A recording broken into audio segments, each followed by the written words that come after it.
Before we begin, viewer discretion is strongly advised. This is for entertainment and education purposes only. This is the verbatim federal courtroom testimony from Day 5 of the Sean Diddy Combs trial, as reported by Inner City Press. For the first time, Cassie Ventura described in disturbing detail what she allegedly witnessed inside Diddy's hidden underground tunnels. This wasn't about music, fame, or even their volatile relationship. This was something much darker. She testified under oath, describing secret rooms, drug use, and women in masks. Some passages have been censored to meet YouTube's guidelines, but the core testimony remains intact. What Cassie revealed during her cross-examination on Day 5 left the courtroom stunned and may hold the key to unraveling one of the most shocking celebrity trials in recent history. What was buried beneath Diddy's empire might finally be exposed. Day 5 of the trial opened with a strange sense of anticipation.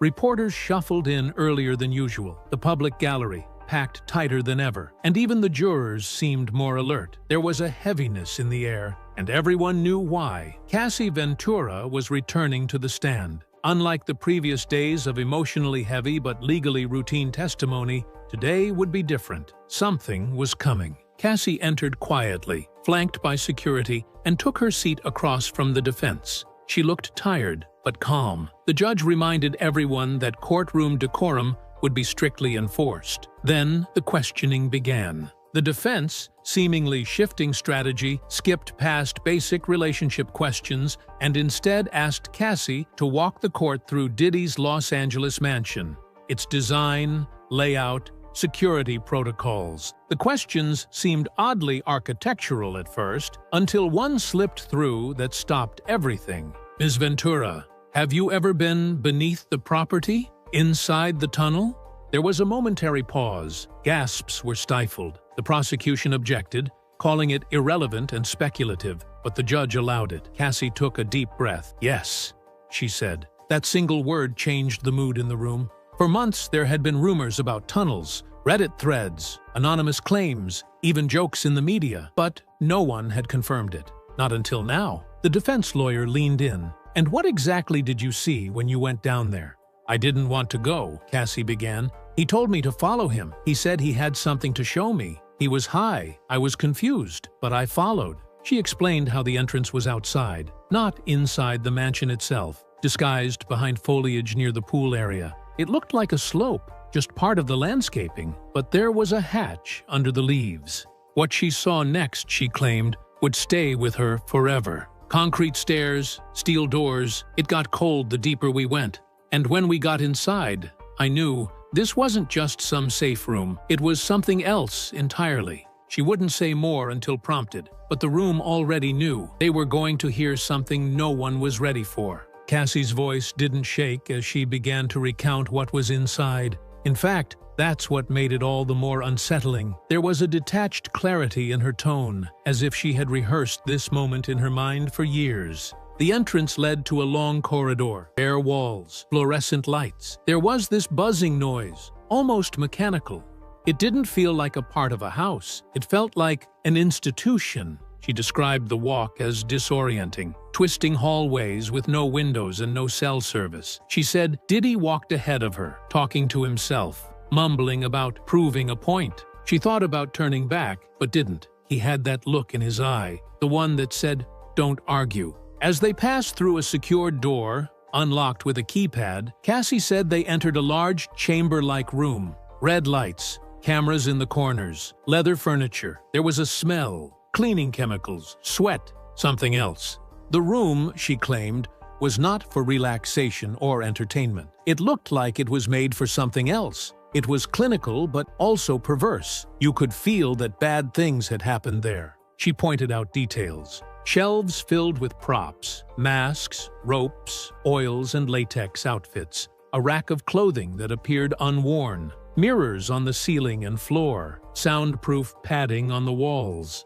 None of it felt like a fantasy, she said. It felt like control, like it was built for power over someone else. The defense pressed her. Had you ever seen anyone else down there? Cassie hesitated. Yes. She described seeing two women in wigs and masks.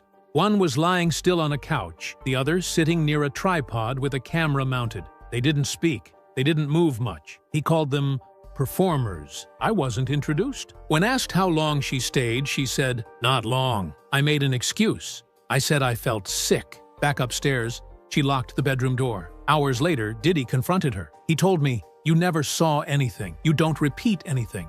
That place is for me, not for you."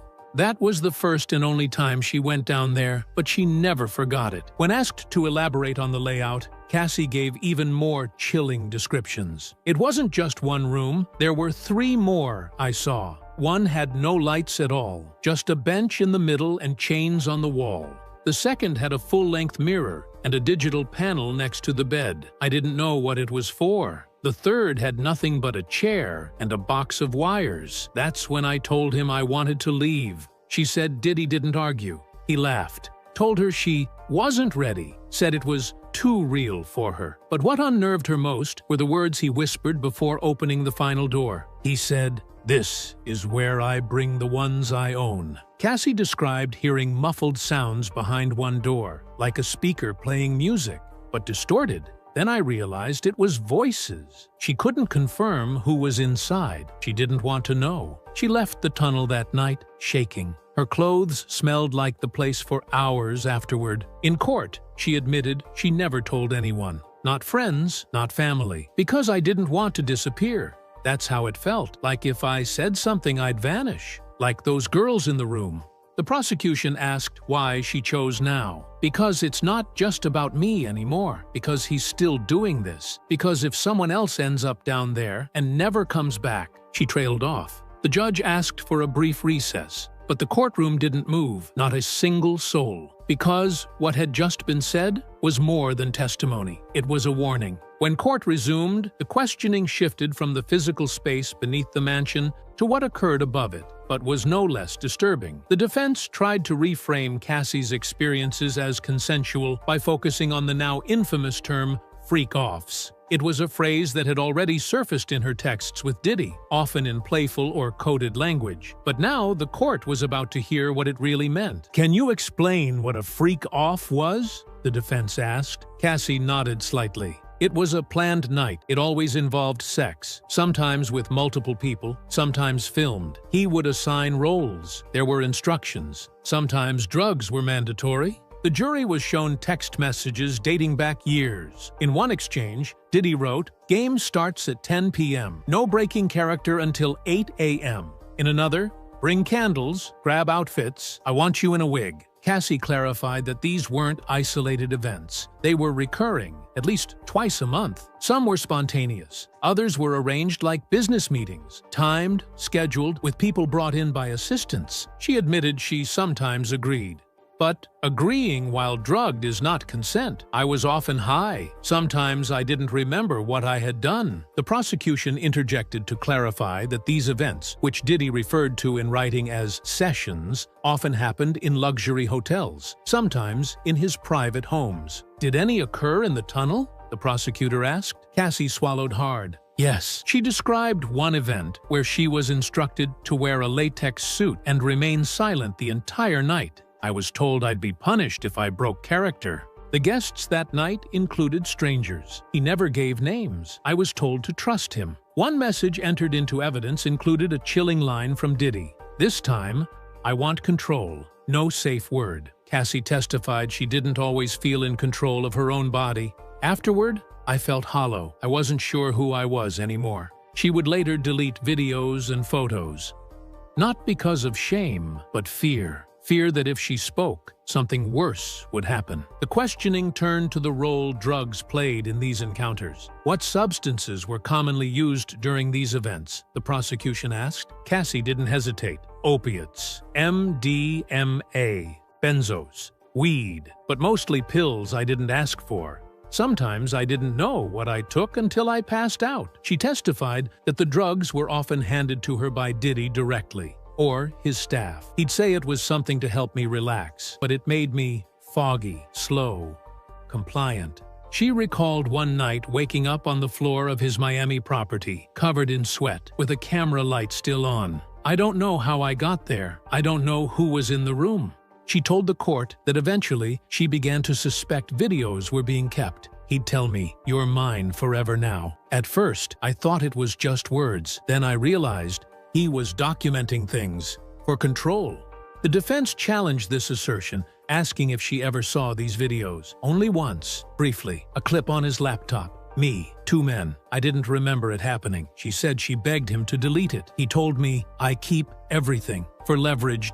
Cassie explained how this control extended beyond the bedroom. If she left the house without checking in, he'd call 50 times. If she didn't answer, he'd threaten to ruin everything. She also suspected he instructed people in his circle to stop dealing drugs to her directly, claiming she was stealing from him. It was like he was cutting off my access to anything outside of him. I was completely dependent. At one point, she claimed, she tried to get help through a luxury rehab disguised as a spa. But he found out. He showed up, told them I was just dramatic. I checked out the next day. The courtroom sat in stunned silence as she admitted to trying multiple times to quit pills on her own. But I couldn't, not with him still in my life. As her testimony stretched into the afternoon, the prosecution opened a new line of questioning. Was she the only one? Cassie shook her head.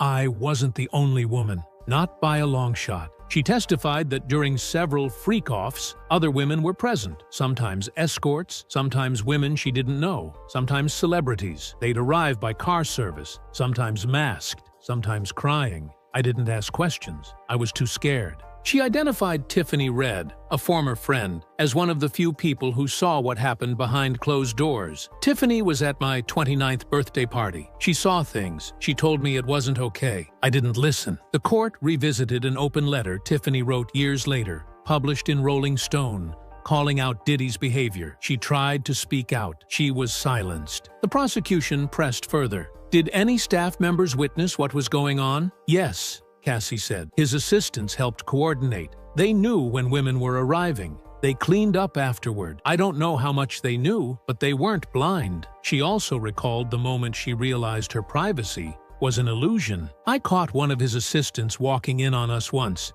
He didn't flinch, just said, "Sorry, boss." The defense argued this didn't prove criminal intent, but Cassie's words struck a nerve. It wasn't about sex. It was about obedience, submission. He needed to feel untouchable. And when asked why so many stayed silent for so long, her answer was immediate. "Because we thought no one would believe us. Because he's Diddy." She paused. "But now the truth is out, and I'm not the only one ready to speak." As the courtroom braced itself for the next chapter of testimony, the prosecution turned to the most harrowing portion yet. The physical abuse. Cassie had already described the manipulation, the underground tunnel, and the disturbing parties. But what came next wasn't symbolic. It was bruises. It was blood. It was her body, damaged in silence. "Did Mr. Combs ever physically assault you?" the prosecutor asked. Cassie nodded, staring down. "Yes, many times." She described early signs, grabbing her wrist too hard, pushing her during arguments. He always apologized afterward, promised it would never happen again, but it always did. The court was shown photos of a gash above her eyebrow. Cassie confirmed it was from a night she came home late after a solo dinner. "He thought I was cheating. I wasn't." She claimed he was inebriated, paranoid, and aggressive. "I was supposed to be packing for a trip, but I was tired. I fell asleep on the couch. I woke up to him screaming. I don't remember much after that, just the pain." She also recalled being kicked in the back after he read a text from another man. The prosecution pressed, "Do you remember who it was?" "Kid Cudi," she said. "He thought we were having an affair." She said they had briefly dated during a break in her relationship with Diddy, but that he couldn't let it go. He brought it up constantly, used it to justify everything. She explained how, even when she tried to walk away, he found ways to punish her. He'd send messages through people I trusted, make sure I felt watched, make sure I remembered who was in control. When asked why she didn't go to the police, she said, "Because I didn't think anyone would believe me. He had power. I didn't." Then she told the court something that dropped like a stone. "After one of the worst nights, he threw me off a boat in the Caribbean, said I was dead weight. I swam to shore and still went back to him." At that moment, one juror was visibly shaken. The judge called for a brief pause, but the damage was done. Cassie had just made it clear that the abuse wasn't symbolic or hidden in shadows. It was physical, it was violent, and it was real. When court resumed, the prosecution carefully guided Cassie into the final and most infamous event, the Intercontinental Hotel incident. This wasn't a rumor. This wasn't online gossip. This was the night that changed everything. "This was the night before your movie premiere, correct?" they asked. "Yes," she replied. "I had waited years for that premiere. I was proud of the film. I wanted to celebrate, but Diddy had other plans." Cassie testified that he pressured her into one more freak off. He said it would be quick, that it would help us reconnect. She was hesitant. She said no at first, but he persisted. "He told me it was tradition, that every big moment needed one of our nights." Eventually, she relented. "I wanted peace. I didn't want to fight the night before my red carpet event." Cassie described being driven to the Intercontinental under the impression it would just be the two of them. But when she arrived, there were already others in the room. 2 women, 1 male dancer, candles, cameras. "I knew what it was." She said she was given a pill. "He said it would help me loosen up. I was already exhausted. I took it." She remembered flashes. The dancer in a mask, Diddy recording on his phone, herself in the mirror, slurring words she didn't remember saying. Then, nothing. "I woke up hours later, alone, covered in sweat. I checked my phone. He had sent a message saying, 'You were amazing. I'm proud.'